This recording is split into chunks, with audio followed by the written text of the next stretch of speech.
হযরত নাঈম রাদিয়াল্লাহু তাআলা আনহু বললেন, ওমর নবীকে মারার জন্য যতটা রাগ ছিল বাবা, তার সাথে কোনো রাগ বাপে বেড়ে গেল। ওমর নিজের বোনের বাড়ি থেকে বাপে দৌড়াতে শুরু করল। ওমর বোনের দরজার কাছে যাওয়ার পর ওমর মনে মনে চিন্তা করল, আমি আমার বোনের বাড়ির দরজায় গিয়ে প্রথমে ভর করে ডাকবো না, আমি চুপি চুপি দরজার আড়ালে একটু কানটা লাগিয়ে দিয়ে শুনবো কি করে আমার বোনেরা।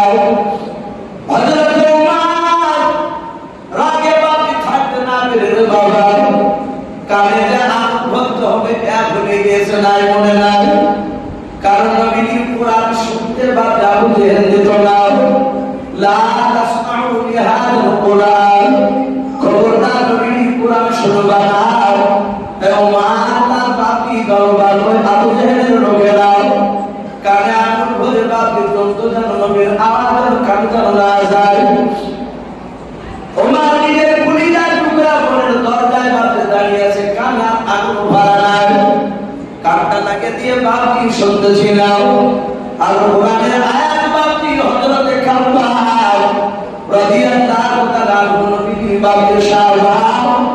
খাব্বাব বলে একজন দামি সাহাবা ছিলেন। আল্লাহর নবী বললেন, খাব্বাব যাও যাও উমারের বোন ফাতেমা, উমারের যাও দুলাভাই সাইদের দুজনা স্বামী স্ত্রী দেখবে, তাদের বাড়িতে গিয়ে তুমি মধুর সুরে তুমি কোরআনটা একটু শিখিয়ে দিয়েছ, কোরআনটা একটু ভালো করে তাদেরকে শোনাও। হযরত খাব্বাব ফাতেমার বাড়ির দরজাতে বাপকে নাই, আকিনাতে বাপকে দাঁড়িয়ে বসে বসে বাপকে কোরআন তেলাওয়াত করেছিলেন। তিনটা আয়াত বাপকে উমারের কানে গিয়েছে বাবা, লাস্টেকার আয়াতটা বাপকে গিয়েছে, ইন্নী আলাল্লাহ, নিশ্চয় আমি আল্লাহ, এই কথা বাপকে বলতেছিলাম। হযরত উমর কানে বাপকে কোরআনের ধাক্কা লেগেছে, তিনটা বাপকে কোরআনের আয়াত বাপকে কানে গিয়েছে। ওমর চিৎকার করে ডাক দিয়ে বলেন, ও বোন ফাতেমা, তাড়াতাড়ি তুমি দরজাটা খুলে দাও। আর ফাতেমা দরজা খোল। হযরত ফাতেমা সাইদা চিনতে পেরেছে আমার দোলা ভাই ভাই। ফাতেমা বলেন, আমার স্বামী তোমার ভাই ওমর। খাব্বাবকে ফাতেমা ডাক দিয়ে বলেন, খাব্বাব ভাই, তুমি কোরআনটা একটু বুকে করে নিয়ে একটু ঘর কোণে তুমি গিয়ে লুকিয়ে দাও। খাব্বাব বলেন, ভাবো আমি তো ওমরের মাকে ভয় পাই না। ফাতেমা বলেন, ভাই আমি তোমাকে মার খাওয়ার জন্য আমি মারের ভাই কোনাতে লুকাতে যেতে বলিলাম। বলে কেন কোনায় লুকাতে যেতে মন বললাম? বলে ভাই রে, আমার ভাই মা দেখতে মানুষের মতো, কিন্তু তার ভিতরটা একেবারে জানোয়ারের চেয়েও খারাপ। বলে ভাই খাব্বাব, ওমর কোরআনকে অবমাননা করবে, হয়তো তোমার হাত থেকে কোরআনটা কেড়ে নিয়ে ওমর মাটিতে টান মেরে ফেলে জাহাজ পা দিয়ে লাথি মারবে। বলে ভাই খাব্বাব, জীবন চলে গেলে অত কষ্ট পাবো না, যত কষ্ট কোরআনকে যদি একটু টান মেরে ফেলে দেয়। বলে ভাই খাব্বাব, আপনি তুমি ঘরের কোণে লুকিয়ে পড়াও। খাব্বাব ঘরের কোণে লুকিয়ে পড়লেন। হযরত ওমর চিৎকার করে কয়েকবার বাপকে ডাক দিয়ে ফাতেমার দরজা খুলতে দেরি হয়ে গেল। ওমর পা দিয়ে বাপি আসলে বাবা ওমরের দুলাভাইয়ের বাপকে বাড়ির দরজা ভেঙে ফেলল। ভাঙার পর দেখছে ফাতেমা দাঁড়িয়ে আছে, স্বামীও দাঁড়িয়ে আছে। হযরত ওমর দৌড়ে গিয়ে বাপি পা হাত দিয়ে বাবা ওমরের দুলাভাই সাইদের দাড়িখানা বাপকে ধরে ফেলল।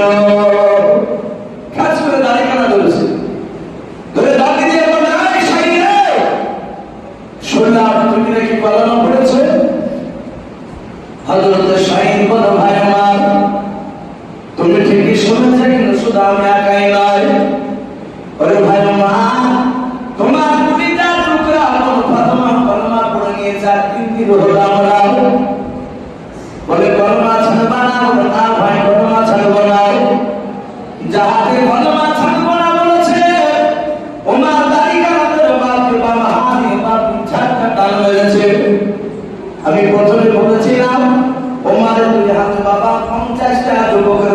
দিয়েছিলেন আল্লাহ। ওমারের দুলা ভাই বাপকে চুল সামলাতে পারেন নাই, দাঁড়াস করে বাপকে ঠিক করে পড়ে গিয়েছে। ওমার ছাদের বাপকে বুকের উপর বাপকে দাঁড়িয়ে গেল, তলোয়ারের উল্টো পিঠ দিয়ে বাপকে সাইদের বাপের মুখে তলোয়ারের উল্টো পিঠ দিয়ে আঘাত করে, হাতে আঘাত করে, পায়ে আঘাত করে, পা দিয়ে বাপকে বুকে লাথ মারে আর বলে ভাই নবীর ফরমান না ছাড়ে তোমাকে লাথ মেরে বুকের পাতা ভেঙে ফেলবো, তোমাকে তলোয়ারের উল্টো পিঠ দিয়ে আঘাত করতে করতে তোমাকে দুনিয়ার বুক থেকে বিদায় করে দেব। হযরত ওমরের দুলা ভাই শাহিদ কাদের বলেন ভাই ওমর মারতে মারতে তুমি আমাকে শেষ করে দাও, তবু কলিজার ভিতর থেকে নবীকে টান মেরে বের করতে পারবে না। হযরত ফাতেমা তাকে দেখেন আমার স্বামীকে আমার ভাই বেঁচে রাখবে না। হযরত ফাতেমা আর সহ্য করতে না পেরে কাছে যাওয়ার পর নিজের স্বামীর বালতি বুকের উপর শুয়ে পড়ে বলেছিল, ওরে ভাই আমার স্বামীকে বেরো না, তার বধুরা আমাকে বেরো। ও বাপকে ভাইরা, ওমারের দিকে বাপকে তখন পাথরের মতো শক্ত হয়েছিল, নূরের জ্যোতি বাপকে তখন জ্বলে ওঠেনি, মুখ জ্বলে না। ওমার সঙ্গে সঙ্গে নিজের বোনের বাপকে মাথার চুলগুলো বাপকে খামচা মেরে ধরলাম, তার মেরে বাপকে বাক্সাটা মেরে ফেলে দিলাম। ফাতেমা চিত হয়ে পড়ে আছে, ওমার বাপের মতো বাপকে ছাড় দেও। ফাতেমা নিজের কলিজা টুকরা ভাই ওমার নিজের বোনের বুকের উপর দাঁড়িয়ে বাপকে লাথ মারতে লাগলো, মুখে লাথ মারে, ঠোঁট বাপকে আপনার কেটে রক্ত বেরোতে লাগলো। ওমার উল্টো তলোয়ারের পিঠ দিয়ে আঘাত করে আর ডাক দিয়ে বলেন ফাতেমা বলো তুমি এখনো ফাতেমা ছাড়বে কিনা, নবীকে ভুলবে কিনা? ফাতেমা কাঁদেন আর বলেন ভাই তুমি মারতে যদি আমাকে তোমার সাথে যদি মিশিয়ে দাও তবে আমি নবীকে ছাড়বো না। বলুন সুবহানাল্লাহ। ও বাবা ভাইরা, যারা ইমানদার হয় ইমানদারদেরকে যত আঘাত দেওয়া যায় তত ইমানদারের ইমানের উপর বেড়ে যায়। বলুন সুবহানাল্লাহ।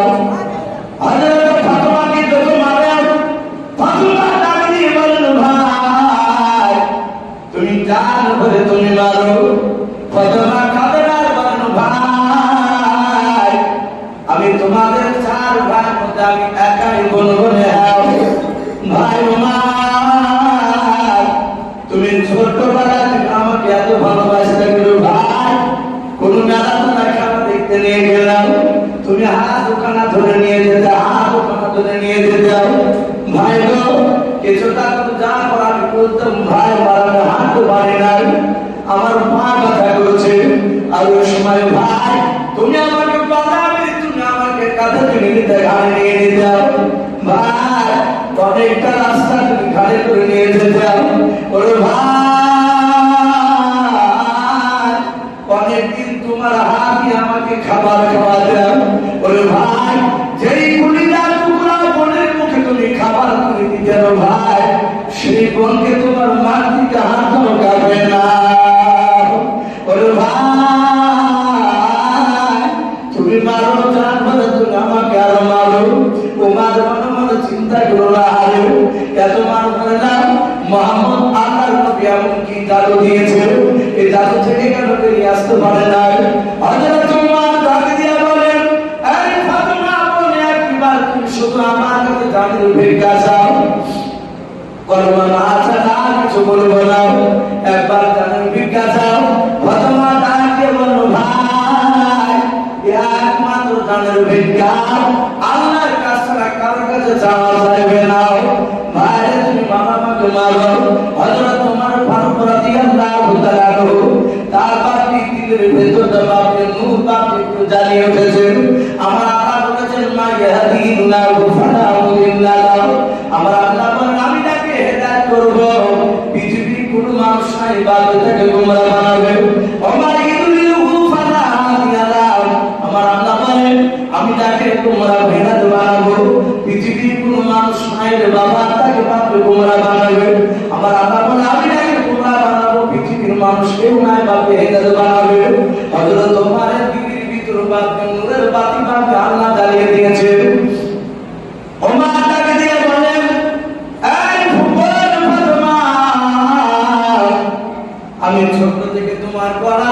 আওয়াজটা চিনি জানি, আমার খোদা ভাই শাহিদের গলার আওয়াজ আমি চিনি। ওরে বোন, আমি দরজার নিচে দাঁড়িয়ে আমি প্রথমে চিৎকার করে ডাক দেই নাই, কয়েক মিনিট আমি কান লাগিয়েছিলাম, ভেতর থেকে যেন 3 নাম্বার কোন মানুষের গলার আওয়াজ পাচ্ছিলাম। কে পড়ছিল ইন্নী আল্লাহ, এই বোন কে পড়ছিল একটু বল। ফাতেমা বলে ভাই খাতা নামক একজন সাহাবা কুরআন তেলাওয়াত করতেছিলেন। ওমর বলে তাড়াতাড়ি তুমি কুরআন আমাকে দাও। ফাতেমা বলে ভাই কুরআন তোমাকে দেওয়া যাবে না। বলে কেন? বলে কুরআন তুমি অপবিত্র অবস্থায় আছো, তোমাকে কুরআন হাতে দেওয়া যাবে না। ওমর বলে একটু কুরআনটা তুমি নিয়ে এসে তাকে একটু শোনাবো। যে পড়ছিল তাকে একটু পড়তে বললাম। খাতা ঘরের ভিতর থেকে বুঝতে পেরেছি ইমাম ওমরের বাবা জবানটা একটু আলাদা হয়েছে। নরমাল খাতা ছাপতে বলেন ভাই ওমর, আমি কতখানি গেল আসল নামাজ বিশ্ব নবীর পেছনে পড়েছিলাম। নবী আমার আসল নামাজ পড়ে আল্লাহর দরবারে হাত কেঁদে কেঁদে বলেছিল, আল্লাহ তোমার দিনকে মনে হয় বেশি দিন থেকে রাখতে পারবো না। ও আল্লাহ, যেভাবে তোমার আবু জেহেল উঠে পড়ে আমার বিরোধিতা শুরু করেছে, ও মালিক এদের দুজনের মধ্যে যার দ্বারা ইসলামের কামিয়াবি হবে, লাভ হবে মাওলা, তুমি তাকে মুসলমান বানিয়ে নাও।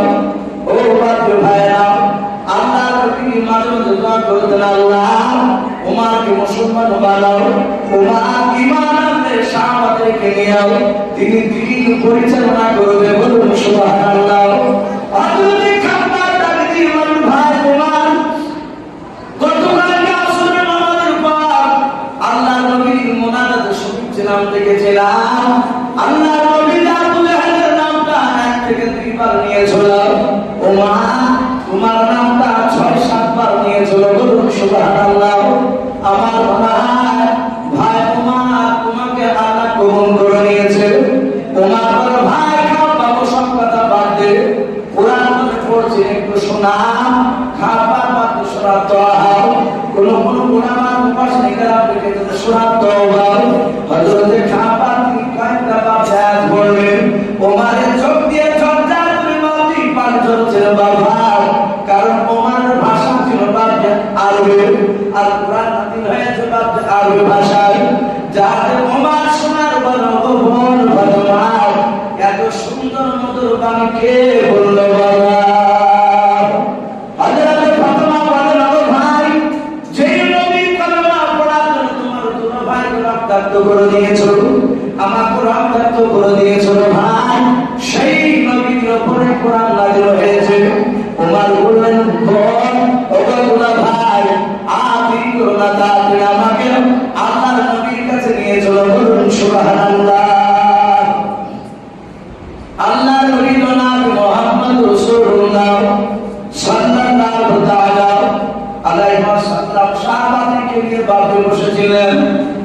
হযরত ওমর মাথায় পাগড়ি মস্তানি পাগড়ি বাঁধা আছে, হাতে বরুণা তলোয়ার খানা। হযরত সাইয়্যিদা ফাতেমা খাবার বাকি 3 জন ওমরের সঙ্গে বাকি নবীর দরবারে যাচ্ছে। ওমর নবীকে দেখবে বাবা, নবীর চেহারা দেখার জন্য পাগলের মতো হয়ে গিয়েছে। ওমর বাকি ধরে যাচ্ছে, ওমরের ডান পাশে বাম পাশে বাকি তার দোলা ভাই আপন ফাতেমা খাবার বাকি তার হাতেছে। আল্লাহ নবীর সাহাবারা দূর থেকে বাকি দেখতে পেয়েছেন ওমর আসতেছে। আল্লাহ নবীর কয়েকজন সাহাবা ছিলেন, ডাকে বলেন, ও আল্লাহর নবী, যে ওই দেখেন আপনার দুশমন আমাদের দুশমন ওমর আসতেছে। নবী গো, আমাদের মনে হয় আপনার কলমা পড়েছে ওমর বোন ফাতেমা শাহিদ, জানতে পেরে তাদেরকে ধরে নিয়ে আসছে। আমার মনে হয় আপনাকে জবাই করে তাদেরকে জবাই করবেন, আমাদেরকে জবাই করবেন। ও নবী, আপনি একবার শুধু হুকুম করে দেন, আপনার কাছে ওমর আসার আগে আমরা আপনার সাহাবা আমরা সবাই ধরে নিয়ে আমরা ওমরকে জবাই করে জাহান্নামে পাঠিয়ে দেব। আল্লাহ রাসূল দেখছেন ওমর আসছে, তখন 50 থেকে 60 হাত আছে। আল্লাহর নবী জনাবে মুহাম্মদ রাসূলুল্লাহ সাল্লাল্লাহু তাআলা আলাইহি ওয়াসাল্লাম নবী দরুদ নবী আমার এইভাবে বাতির পেছন দিকে ঘুরে তাকে দেখলাম। সাহাবাদেরকে ডাক দিয়া বললেন, সাহাবারা তোমরা কি অন্তরের খবর জানো, গায়েবের খবর জানো? সাহাবারা বলল না, কে জানে? বলে আল্লাহ ছাড়া কেউ জানে না। নবী আপনি জানেন যতটা আপনাকে আল্লাহ জানায়, ফেরেশতার মাধ্যমে তা বেশি জানেন না। আল্লাহ নবী বলেন, তাহলে তোমরা কেমন করে বলে আমাকে মারতে আসছে? ওই সাহাবারা এটাও হতে পারে আমাকে না মেরে আমার কলমা পড়তে আসতে পারে। আমি যে গতকালকে আমি তার জন্য দোয়া করেছি। আল্লাহ নবী বলেন, সাহাবারা তোমরা এই দ্বার থেকে যেন সামনে দিকে কেউ যাবে না, এখানে তোমরা দাঁড়িয়ে যাও। বলে দাঁড়িয়ে গেলাম। আল্লাহ রাসূল বলেন, সাহাবারা তোমরা বসে যাও। সব সাহাবাকে চট করে তারা বসে পড়লেন। সাহাবারা বলে দেখলাম নবীজি আমাকে বসে দিয়ে আপনি দাঁড়ালেন না। ওমর কখনো নবীর কাছে বাপে পৌঁছাতে পারেনি। প্রায় 25 থেকে 30 হাত বাপে করেছিল। আল্লাহ নবী আর থাকতে না পেরে বাবা নবীর জায়গা থেকে দৌড়ে বাপি উমারের কাছে যাওয়ার পর উমারের পালা কানা বাপি ভাবে ধরলেন। উমার দাঁড়িয়ে গেল। আল্লাহ নবী উমারের পালা ধরে এইভাবে বাপি নড়াচড়া বলে, ওরে আর কতদিন তুমি পাগলামি করবা? তুমি একবার মহব্বতের নজরে তুমি আমাকে একবার তাকিয়ে দেখো। আমি তোমার দুশমন নয়, আমি তোমার বন্ধু। সুবহানাল্লাহ। ওরে আমার মা, আর পাগলামি করো না, অনেক পাগলামি করা হয়েছে। তোমাদের ওইটাকে তোমার সাথে ভাইরা তোমার ভাইয়ের প্রকাশে তোমার দাঁত আমরা দিতে পারি না। ওরে মা, কবে তুমি আমার কান্না করবা, ঈমান আনবা আমার উপরে? ওমারে ওই তোমার সাথী ভাইদেরকে নিয়ে তুমি কবে ইসলামের নেতৃত্ব দিবে করবা? আল্লাহ রাসূল কাছে উমারের কলা ধরে আল্লাহ নবীর সাহাবা উমার আর থাকতে পারলেন না। উমার রহমান তিনি কাঁদতে লাগলেন। ডাইরেক্ট নবীর চেহারা খানা বাপকে দেখতেছে উমার। ঈমান আনার আগে উমার বলেন, আমি একটু নবীর চেহারা ভালো করে দেখে নাই। নবীর কথা শুনে সাধারণত চোখ বন্ধ করে দাও, নাহলে ঘরের আড়ালে লুকিয়ে পড়ে দাও। এবার নবীর নুরানি বাপি চেহারা খানা দেখতেছে। উমার আল্লাহ নবীর পায়ের তলে বাপি তলোয়ার রেখে দিও। পাপ খানা বাপি জোরে ধরে কাঁদেন আর বলেন, নবী চরম অন্যায় করে ফেলেছে নবী, আমি আপনাকে আগে চিনতে পেরেছিলাম না। আল্লাহ নবীজি আমি আপনার পাপ খানা ধরে ক্ষমা চাই নবী, আমি আপনার কাছে ক্ষমা চাই। ভাই আপনি ক্ষমা করে দেন, নতুবা আপনার সামনে যে তলোয়ার আমি রেখে দিয়েছে এই তলোয়ার দিয়ে তোমাকে জবাই করে দেন। আল্লাহ নবী মার নবী জনাবে মুহাম্মদ রাসূলুল্লাহ সাল্লাল্লাহু তাআলা আলাইহি ওয়াসাল্লাম থাকতে পারলেন না। উমারকে বাপি পাতার ভিতরে বলেন, এর পাগল উমার, আমি দুনিয়ার বুকে বদলা নিতে আসি নাই। বলুন সুবহানাল্লাহ। আল্লাহ নবী উমারকে বুকের সাথে বাপি জোরে জোরে কপালে ছোঁয়া দিয়ে বলেন, উমারে তুমি পড়ে নাও কালেমা লা ইলাহা ইল্লাল্লাহ। ভাই জিকির হয়ে যাক, আমরা কত রাত্রিতে জিকির করে নিতে দেখুন কেউ নামাজ পড়ছে না। এটা কালেমাটা পড়ে খুব দামি কালেমা লা ইলাহা ইল্লাল্লাহ। লা ইলাহা ইল্লাল্লাহ। লা ইলাহা ইল্লাল্লাহ। লা